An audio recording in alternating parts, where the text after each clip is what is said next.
கரூரில் நர்சிங் கல்லூரி மாணவிகள் சாப்பிட்ட இரவு உணவு ஒத்துக்கொள்ளாததால் 20க்கும் மேற்பட்ட மாணவிகள் வாந்தி, மயக்கம்.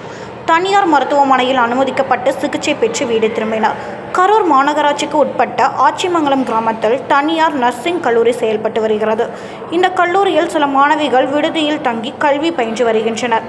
நேற்று இரவு உணவாக புரோட்டா வழங்கப்பட்டது. அதனை அனைவரும் சாப்பிட்டுள்ளனர். இன்று காலையில் புரோட்டா சாப்பிட்டு 20க்கும் மேற்பட்ட மாணவிகளுக்கு வாந்தி, வயிற்றுப்போக்கு, மயக்கம் ஏற்பட்டுள்ளது. இதனைத் தொடர்ந்து அவர்களை கல்லூரி நிர்வாகம் ராயனூரில் உள்ள தனியார் மருத்துவமனைக்கு சிகிச்சைக்காக அழைத்து சென்றனர். நேற்று சாப்பிட்ட புரோட்டாவால் உடல் நலக்குறைவு ஏற்பட்டுள்ளதால் அவர்களுக்கு சிகிச்சை அளித்து தற்போது அவர்கள் விடுதிக்கு திரும்பியுள்ளனர். இது தொடர்பாக தாந்தோன்றிமலை காவல் நிலைய போலீசார் விசாரணை மேற்கொண்டு வருகின்றனர்.